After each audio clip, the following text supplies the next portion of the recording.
what if everything you thought you knew about recent global events, the nature of health, or even the air we breathe, Hmm. was fundamentally dangerously wrong? Hmm. What if the official narrative wasn't just like misleading, but actually intentionally so? It's a challenging thought, isn't it? I mean, to really consider that the foundational beliefs many of us hold might be built on something, well, entirely different from what we've been told. Absolutely. And that's exactly what we're diving into today on the deep dive. We were taking on a particularly thought-provoking and, yes, let's be frank, deeply controversial set of sources. We are. We're looking at an extensive interview with Dr. Mike Yeadon. Right. This deep dive is based on a YouTube interview where Dr. Yeadon, he's a scientist, long career in pharmaceutical research, shares his highly contentious, very concerning perspectives on recent global events and what he sees as the underlying mechanisms. Yeah, and our mission today is basically to unpack his claims, try to understand his reasoning, and, distill the key points from his unique viewpoint. Sort of giving you a shortcut to understanding this perspective without getting totally overwhelmed by it all. Exactly. And actually, if you find value in these kinds of explorations, where we dig deep into complex topics, bring you insights from, across the spectrum, please take a moment to like, share, and subscribe. Yeah, your support really helps us keep bringing you these deep dives. It makes a huge difference. It really does. So just to give you some context on Dr. Yeadon, this is from the source material itself. He describes himself as a lifetime research scientist. Get this, 32 years in the pharmaceutical industry and biotech. That's a long time. It is, and he highlights his senior positions at Pfizer Vice President and Worldwide Head of Research in Allergic and Respiratory Diseases. So a significant background in the field. Definitely. And he asserts this background gives him a unique lens, to view drug development, public health. Yeah. He also states that since 2020, he's been speaking out against what he calls a fraudulent pandemic and intentionally dangerous injections. Right, and he claims he's been censored and smeared because of these views. So what's fascinating here, I think, is that Dr. Yeadon isn't just critiquing like specific policies or products. He's presenting this huge overarching narrative. Yes, he claims he's more certain now than he was back in 2020 or 2021 that everything we've seen is part of a larger, deliberate plan. He sees a coherent strategy unfolding. Okay. So with that background setup, Right. let's plunge into the central idea that Dr. Yeadon puts forth. It's a claim that really challenges how most of us understood recent events. Right. His core argument, what many saw as a pandemic, was, in his words, a fraudulent pandemic. And crucially, he asserts the associated injections were intentionally dangerous. He doesn't pull any punches here. No, he says he's more certain than ever these actions are part of a much bigger, premeditated plan, and he's very specific about not calling them vaccines. Right, he makes that distinction quite clearly. Indeed. From his viewpoint, these injections, which he explicitly calls not vaccines, were, and this is his direct claim, designed intentionally to injure, kill, and reduce fertility. That's a very strong claim. It is, and he clarifies a nuance here. He says he never claimed this would happen quickly or to lots of people immediately. His assertion is that the design was deliberate, that the potential for harm was engineered from the start. Like choosing an ingredient for a drug, but for harm. That's the implication he makes. Malevolent intent, not accidental side effects or, just ineffectiveness. Okay, so from these claims about the injections, he then sort of zooms out, connecting them to an even wider alleged global agenda. Exactly. He describes a future where physical cash is gone, replaced by electronic money, and digital ID becomes mandatory, inescapable. And this is the foundation for control, in his view. Yes. He gives a specific, quite unsettling example from the European Union. He talks about a document called EU Varicovab. Varicovab. Yeah, a scheme he claims started back in 2018. According to him, this document basically lays out a future where every EU citizen has a digital ID. Okay. And the validity of that ID is tied to being up to date with the latest mRNA-based vaccine. So you'd need regular shots just to keep your ID working. That's what he contends it implies. Regular injection for the rest of your life, just to maintain your digital identity and, well, your access to society. He's adamant this has nothing to do with health or safety. It's a lie, he says. And who does he point the finger at? Who are the alleged architects of this massive global plan? He talks about supranational groups. He names names: the UN, the WHO, the IPCC, the World Economic Forum, WEF, Bilderberg, the Trilateral Commission. Familiar names in these kinds of narratives. Right. And his striking claim is that these powerful groups are all founded by the same group of people. Wow. And he goes further. He states these alleged orchestrators view ordinary people as useless eaters, and their ultimate goal is absolute control. Everyone, everywhere, forever, using digital means. Digital ID, digital money, location tracking, the whole package. That's the picture he paints. So why is digital ID such a focus for him? Why is it so central? He emphasizes that signing up for a digital ID would be, quote, the last really important decision you will get to make. The last one. Yeah. Why? His reasoning is pretty stark. He argues it means a complete loss of consent, of collaboration. Your physical identity gets replaced by a QR code. Like we use for everything now. Exactly. But this QR code is essentially an address to some resources.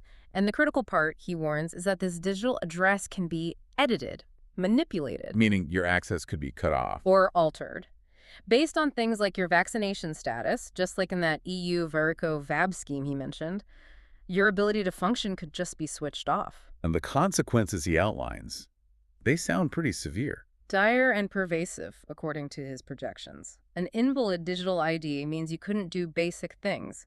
Buying food, a drink, Yeah. impossible. No transactions at all. That's the claim. Refuse essential services. Travel becomes impossible, not just crossing borders, but maybe even leaving a designated 15-minute zone. Those 15-minute cities, he sees them as control zones. He repurposes that concept, yeah, as a tool for geographical control, restriction of movement. He calls the whole potential system the digital gulag. Okay, so digital control is one part, but he also links this to finance, a global financial crisis. Yes, intricately linked. He argues the national debt of major countries has been deliberately inflated, piled on to a point where it can never be repaid conventionally. Engineered debt. That's his perspective, leading inevitably, he claims, to a planned financial crisis, one he predicts will be 1,000 times worse than 2008. 1,000 times. His words. And this crisis, he claims, is designed to bankrupt countries, businesses, and individuals simultaneously. So if that happens, what about personal assets? What does his analysis suggest happens to, your house, your savings? This is where it gets particularly alarming, according to him. He cites a retired hedge fund manager, David Rogers Webb, and his book, The Great Taking, plus finance expert Catherine Austin Fitts. Okay. And he asserts that private property rights have been surreptitiously altered over decades. He points to the legal concept of beneficial ownership in investment accounts. Beneficial ownership, meaning you benefit, but someone else legally owns it, like a bank or broker. Essentially, yes. An intermediary holds the actual legal title. And how does that play into a seizure? Well, he explains the mechanics. In a large-scale default, he claims, senior secured creditors can legally seize assets pledged as collateral by the layers below them. Which could include Your house, your pension, stocks, shares, anything held with these intermediaries. He calls it legal theft of all of your assets, happening potentially within hours of a crash. legal theft. That's quite a phrase. And he uses that provocative quote from Catherine Austin Fitts to really drive it home. You really only own it if you can sit on it and defend it at the point of a gun. It highlights this deep concern about how vulnerable private property might actually be. Okay, this is a lot already. But then he broadens the critique even further, doesn't he? Beyond just the COVID injections. He does. It's quite fascinating, actually. Building on work he attributes to researchers Sasha Ledopova and Catherine Watt, he makes this incredibly sweeping assertion Which is? that all vaccines throughout history have never been intended to reduce diseases or to help you. All vaccines. Ever. That's the claim. But rather, they were designed as materials that harm you. Wow. How does he even begin to justify that? Does he offer a mechanism? He does. He presents a specific biological theory. He suggests injecting tiny doses of foreign proteins. He uses examples like peanut oil, whey protein, beef protein. Things people are allergic to. Exactly. He claims this can sensitize a person, making them fiercely allergic for life. He argues this explains the modern rise in food allergies. And he connects this back to the COVID shots. Yes, he suggests a simile process is behind the autoimmune responses he believes they trigger. He even references a Nobel Prize discovery by Charles Richet from the early 1900s. On anaphylaxis. Right, Richet's work on anaphylaxis. Oh, Dr. Yeadon claims this discovery describes precisely this mechanism of the body becoming hypersensitive after an initial exposure. okay, that's a fundamental challenge to vaccine science. But it gets even more radical, doesn't it? Regarding how we get sick. Oh, absolutely. If we connect this to the bigger picture, he makes an even more, well, shocking claim for many, that acute respiratory illnesses, colds, flu, are not contagious or infectious Not contagion. and are not caused by viruses. This just flies in the face of, well, established medical understanding. How does he back that up? I mean, that's a huge claim. He cites what he calls 100 years of clinical experiments. He contends these studies consistently showed that people deliberately exposed to others with colds or flu didn't get sick more often than unexposed groups. So if it's not viruses spreading, what does cause colds and flu in his view? He proposes it's about internal physiological changes, a loss of normal equilibrium due to things like stress, lack of sleep, environmental shifts. He compares it to getting a migraine or angina, an internal imbalance, not an external invader. So no respiratory viruses exist, according to him. He maintains there's no scientific evidence for the existence of respiratory viruses. He claims his own study of the literature, clinical, and cell culture shows the evidence pillars are, in his words, fraudulent. It's a complete reframing. Reframing indeed. And then he applies a similar lens to climate change, another area of broad scientific consensus. He does. He challenges it vehemently, asserts there's been no significant change to the climate of the world since pre-industrial times. So he disputes the warming figures, the 1.5 degrees. Disputes the warming and, crucially, disputes the connection between CO2 and temperature. He cites ice core data, Okay. which he claims shows temperature changes happen before CO2 changes, implying CO2 rise is a consequence, not a cause, of warming. And he sees the climate change narrative as As a deliberate lie, fear-mongering designed to control people, especially regarding things like banning internal combustion cars. Which brings us to electric vehicles, EVs. Yeah. He has a take on that too, right? Yes. He argues the push for EVs isn't about the environment, but is deliberately designed to destroy mass manufacturing, specifically European car giants like Volkswagen and Ford. Destroy them.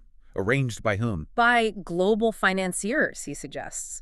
And he adds another layer: surveillance. NIN cars. Modern cars, he says, electric or not, are full of surveillance technology. Over 10 cameras, many facing inwards, monitoring the driver. Monitoring the driver. Why? And he warns about geo-fencing software that could theoretically disable your car if you drive outside a permitted zone. Like those 15-minute cities again?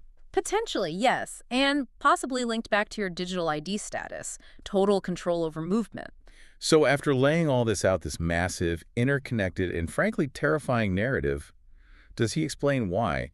What's the motive behind this alleged global coup? He actually admits he doesn't know the exact motive. He speculates it's driven by deeply evil people who feel entitled to control others, people they view as profane, useless eaters. So power and control, essentially. That seems to be the implication. But he emphasizes his warning is based on observable actions and patterns he claims to see, not on definitive proof of motive. Which brings us, and you the listener, to the crucial point. What do you do with this information? Right. What's the call to action here? He issues a very direct, very urgent one. He states, "We will win if enough of us bottom up simply refuse to go along with their harebrained plan." His recommendations are specific and uncompromising. Don't accept any future injections, don't comply with lockdowns or mask mandates if they return, and crucially, critically, do not sign up for digital ID. He sees that as the absolute linchpin, the trap. Absolutely. The mechanism that locks everything else into place. And he encourages individual courage, believes it can work. Strongly. He points to the NHS 100K movement in the UK as an example. He claims about 100,000 health workers faced dismissal for refusing an injection, and their collective refusal forced a policy reversal. He argues this shows the power of bottom-up resistance. The way to fight it is literally not to comply. His logic being, if it was good for you, they wouldn't need to force you. Precisely. He suggests the presence of threats and coercion is itself evidence of bad intent. His final advice is basically to delay any decision on digital ID for as long as possible. He believes widespread refusal can defeat the whole plan. Okay. So we've really taken a deep dive there into some profoundly challenging, very controversial claims from Dr. Mike Yeadon. We have, from the fraudulent pandemic and dangerous injections to this alleged global digital and financial coup, and even completely reevaluating how we understand things like contagion and climate change. It's a perspective that fundamentally questions so many widely accepted narratives, doesn't it? It really does. And it challenges us, I think. Challenges you, the listener, to consider. In a world just saturated with information, with competing narratives, Yeah. how do we figure out what's true? And what role does our own individual agency play when we face these perceived pressures to comply with things? Yeah, consider that idea Dr. Yeadon presents. You only need courage when you're threatened. So, in a world where information is constantly contested, where systems of control might be tightening, according to some, Mm-hmm. how do you choose what to believe? And what actions, if any, will you take based on your understanding? It leaves us with a really provocative question, I think. Which is, How much does our perceived freedom actually depend on our willingness to question, and potentially our willingness to simply not comply?